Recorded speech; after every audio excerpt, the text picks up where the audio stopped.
এখন আমি রয়েছি লামডিং স্টেশনে। প্রচণ্ড জোরে বৃষ্টি পড়ছে, প্রচণ্ড জোরে। কিছু করার নেই, নামতে পারলাম না। ট্রেনের ভেতর থেকেই নিচ্ছি, ক্যামেরা ভিজে গেল। ট্রেন লামডিং থেকে ছাড়লো, এইবারে লামডিংয়ে এসে আবার উল্টো দিকে যাচ্ছে। এবারে পুরো পাহাড়ি রাস্তায় যাবে, সেটাই আমি কিছুটা তুলব। আমি এবারে যাব একটু ত্রিপুরা, আগে লামডিং ঘুরবো, তারপরে ত্রিপুরার বিভিন্ন জায়গা দেখব। হাফলং দেখব, হাফলংয়ে নামবো এখন গিয়ে। হালকা হালকা পাহাড় শুরু হয়ে গেছে, ছোট ছোট বাড়িঘর গ্রামের, অনেকটা আমাদের নর্থ বেঙ্গলের মতোই এদের এখানকার দৃশ্যপট।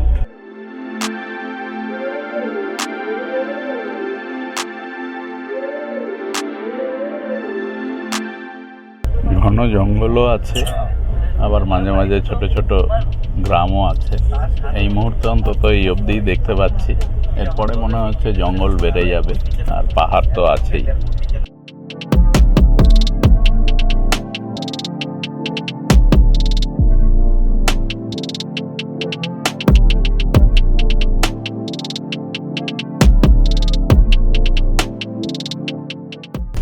এই জায়গাটা অনেকটা আমাদের নর্থ বেঙ্গলের ওই গরুবাথান বা ওই মহানন্দার আশেপাশের এলাকাগুলোর মতো। প্রচুর সুপারি গাছ আছে।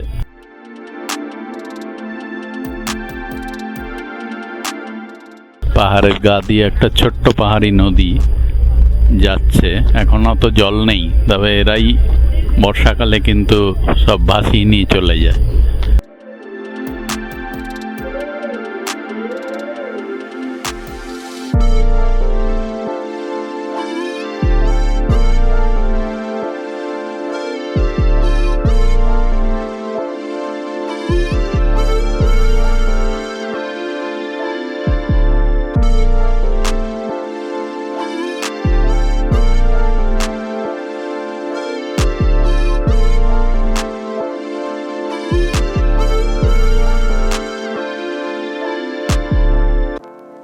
নিচ দিয়ে নদীটা যাচ্ছে, আর ওপরে পাহাড়ে মেঘ দেখা যাচ্ছে, অপূর্ব সুন্দর। হাফলং আর বেশি দেরি নেই, খুব বেশি হলে আধ ঘন্টা। একদম মেঘগুলো পাহাড়ের ওপর এসে গেছে। বৃষ্টি তো সমানে হয়েই চলেছে। বেশ উঁচু দিয়ে যাচ্ছে ট্রেনটা, অনেক উঁচু দিয়ে। এই দেখুন নিচে নদীটা, ওই যে নিচে নদীটা দেখা যাচ্ছে।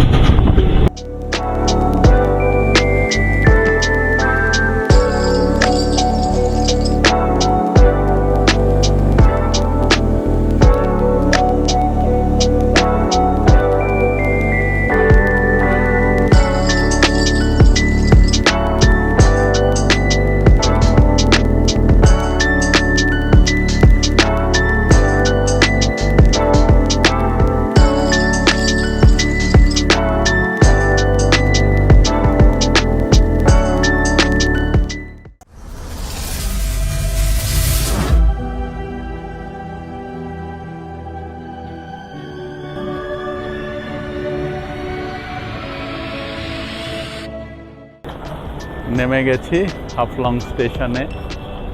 এই যে একদম পাহাড়ের ভেতরে স্টেশনটা, এমনি বড়ই স্টেশন, খুব একটা ছোট নয়। আমরা আজকে এখানকার রিটায়ারিং রুমেই থাকবো। এই আমাদের ট্রেন, কাঞ্চনজঙ্ঘা শিয়ালদা শিলচর। এমনি এখানে অনেক ফেরিওয়ালা বিক্রি করছে।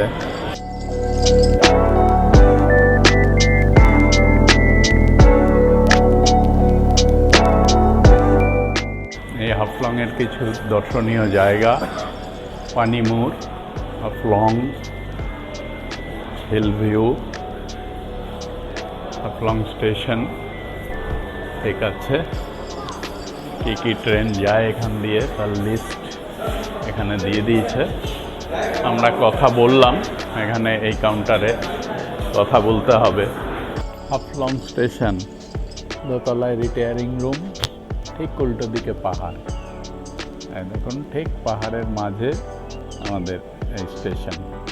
এই যে ওভারব্রিজ সামনে দেখা যাচ্ছে, আমরা দোতলায় উঠে এসেছি। এই হচ্ছে করিডোর, একদম নতুন। এইটা আমাদের রিটায়ারিং রুম, বেশ বড়, এমনি কোনো অসুবিধা নেই। 4-5 জন এখানে ইজিলি থাকতে পারবে। আমি একটু রুম টুরটা করিয়ে দিই।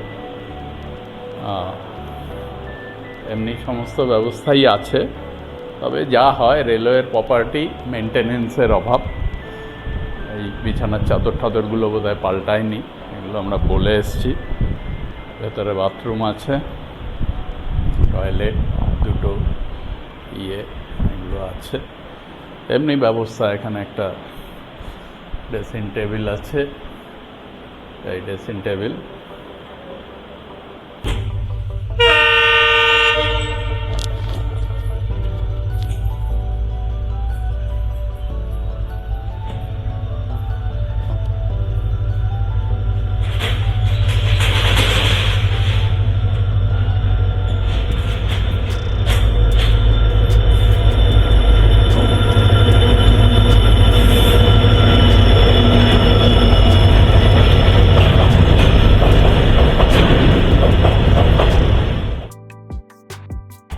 একটা সুন্দর সকাল।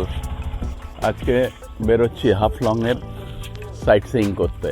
এই যে অটো, কথা হয়ে গেছে, আমি উঠে পড়লাম অটোতে। চলুন যতটা পারি আমি আপনাদেরকে হাফলংয়ের সাইট সিইং আমার ক্যামেরার মাধ্যমে করিয়ে দেওয়ার চেষ্টা করব। কালকে রাতে এখানেই ছিলাম। এই যে ওপরের রুমটা, এইখানেই আমাদের রিটায়ারিং রুম ছিল। এই হচ্ছে হাফলং স্টেশন, বেশ উঁচুতে, 432 মিটার। এই স্টেশনটা হচ্ছে 432 মিটার উঁচুতে, মানে প্রায় ধরে নেওয়া যায় 1300-1400 ফিট ওপরে। তো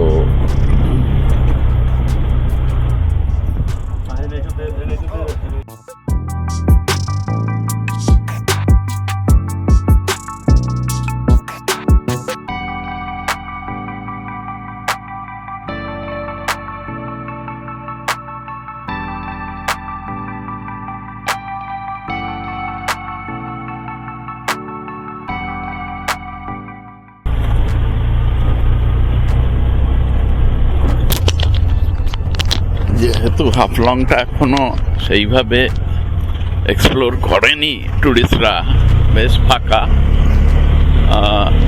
রাস্তাঘাটও খুব ভালো নয়, পাহাড়ি রাস্তা কিন্তু একেবারেই ভাঙাচোরা, খুবই খারাপ অবস্থা রাস্তার। টুরিস্ট কোনো নেই বললেই চলে। ওই দেখুন দূরে পাহাড় দেখা যাচ্ছে।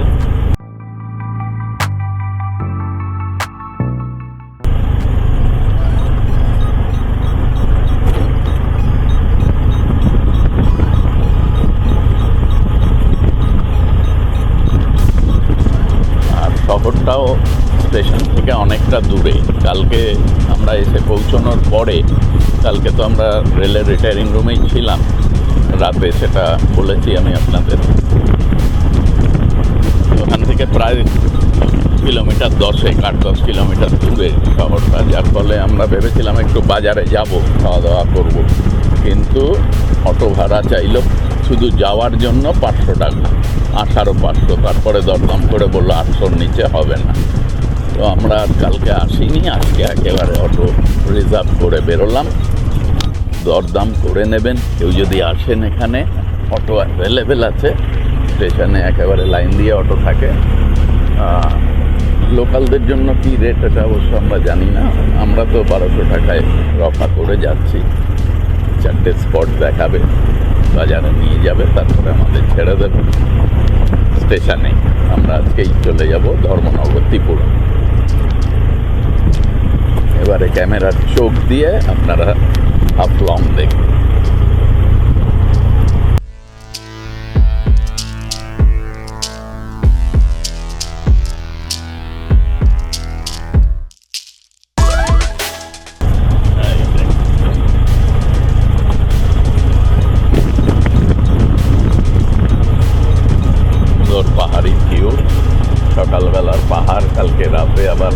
বৃষ্টি হয়ে গেছে, যার ফলে খুব গাছপালাগুলো একেবারে ফ্রেশ দেখাচ্ছে। আর ঠান্ডা কিন্তু ভালোই আছে, যদিও এটাকে নাকি আসামের স্কটল্যান্ড বলে এবং চির বসন্তের দেশ হাফলং, এরকমই শুনেছি। তো ভালোই ঠান্ডা, কাল রাতেও আমাদের বেশ ভালো ঠান্ডা লেগেছে। তো কোনো প্রিপারেশন নিয়ে আসিনি, ভেবেছিলাম গরমই হবে। यहाँ पर बस सर्विस कुछ नहीं है ना इस रोड में ना? এখানে কোনো বাস সার্ভিসও নেই। জাটিঙ্গা 3 কিলোমিটার।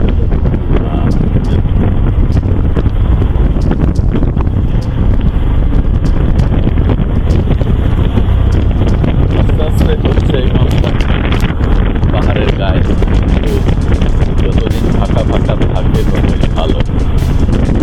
কোনো পাহাড়ি আর ফাঁকা পাই না।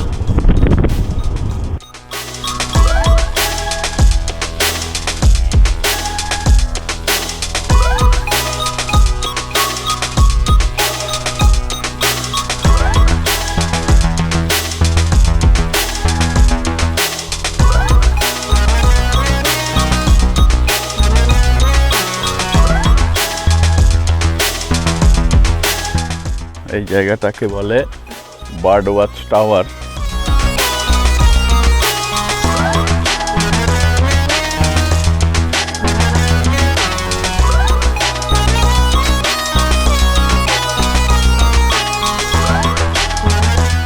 পাখিরা সুইসাইড করতে আসে, এরমটাই জানা যায় আর কি। এটা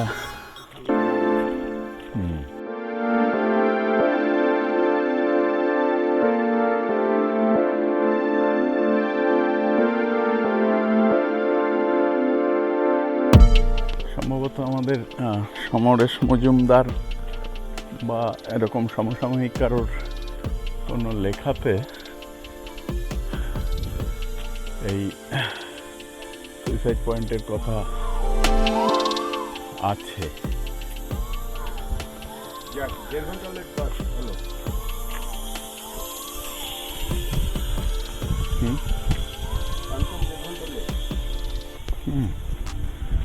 দাঁড়া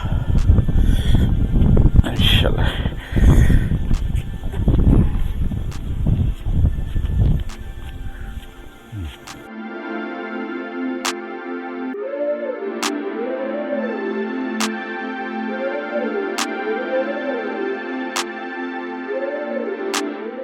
এখানে একটা কাফেও আছে বার্ড ওয়াচ টাওয়ারের এখানে। এই নিচ দিয়ে রাস্তাটা চলে যাচ্ছে। এটাই হচ্ছে ওয়াচ টাওয়ার, কিন্তু এখন তো কি সুন্দর দেখুন মেঘগুলো একদম গায়ের ওপর দিয়ে মেঘ যাচ্ছে। কিন্তু মুশকিলটা হলো ওপরে আমরা বসতে পারবো না, এত সকালে খোলেনি। এই যে তালা দেওয়া, এটাই ওয়াচ টাওয়ার, আর এর ভেতরে সব বস্তি, ওদের থাকার জায়গা। কিন্তু কি সুন্দর কত গাছ, ঘরের মধ্যে কলা গাছও আছে, পেঁপে গাছ।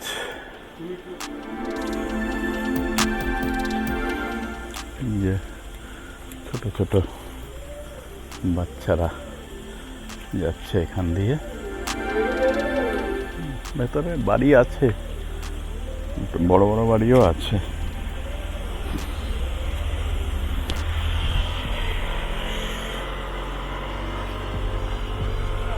হ্যাঁ,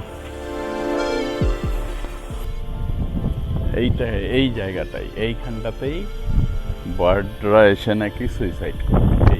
এই জায়গাটা, এটাকেই বার্ডদের সুইসাইড পয়েন্ট বলে। দেখুন মেঘ, ও সেই লাগছে, সেই পুরো মেঘ উড়ে উড়ে আসছে। দেখুন আজকেও মনে হচ্ছে এরপরে বৃষ্টি ফিষ্টি নামতে পারে। সকালে ওয়েদার তো বেশ ক্লিয়ারই ছিল, কিন্তু আচ্ছা রাস্তায় একটা গাড়ি উল্টে গেছে কোনোভাবে, অ্যাক্সিডেন্ট হয়েছে। নেই, বার্ডরা এসে সুইসাইড করে। ডুমুর গাছ, ডুমুর হয়ে আছে।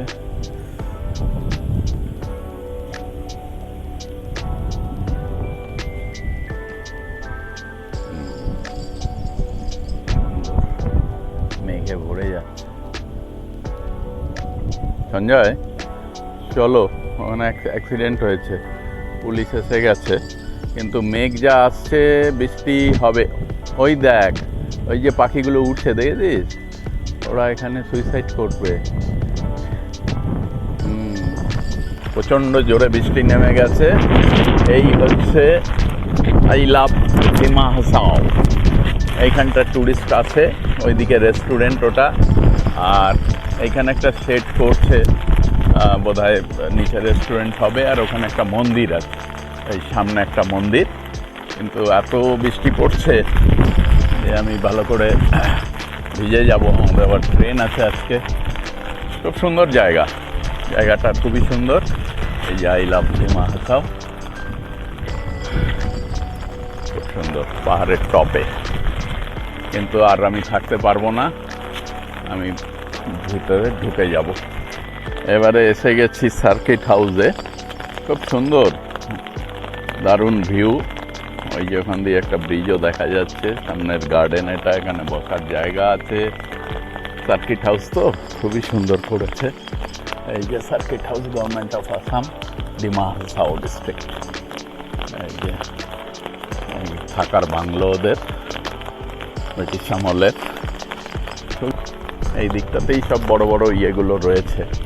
আর ওই যে দূরে পাহাড় দেখা যাচ্ছে,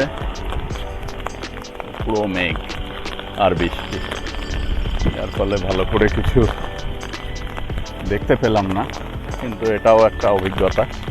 খুব সুন্দর সামনের গার্ডেনটা, এখানটা বসলেই সামনে ভিউ একেবারে নিচে, একটা হিলের টপে এটাও তৈরি করেছে। এবারে আমরা এসছি হাফলং লেকে, নিয়ে এলো, কিন্তু বৃষ্টি, এই যে নিচে বোটিংয়ের ব্যবস্থা আছে, হ্যাঁ এমনি ঠিক আছে। এই যে একটা ব্রিজ আছে, এর ওপর দিয়ে যাওয়া যায় ওই পারে, ওই পারে সব ঘোরে। বোধহয় দু একজন বৃষ্টির মধ্যেও ছাতা নিয়ে মর্নিং ওয়াক করছে। এই হচ্ছে হাফলং লেক। তো এটা হয়ে গেল আমাদের 5 নম্বর পয়েন্ট। আর সেরকম কিছু এখানে দেখার নেই। একটা ফলস ছিল অনেক দূরে, ও বললো এখন রাস্তার খুব খারাপ অবস্থা বৃষ্টিতে, ওখানে অটো নিয়ে যাওয়া যাবে না। এই হলো লেকের ব্রিজ। বৃষ্টিটা একটু কমেছে, এই জন্য একটু নামা গেল। এই যে লেকটা, আর এই ঝুলন্ত ব্রিজ, এর ওপর দিয়ে আমরা হেঁটে আসছি। এটা হলো মেন বাজার এরিয়া।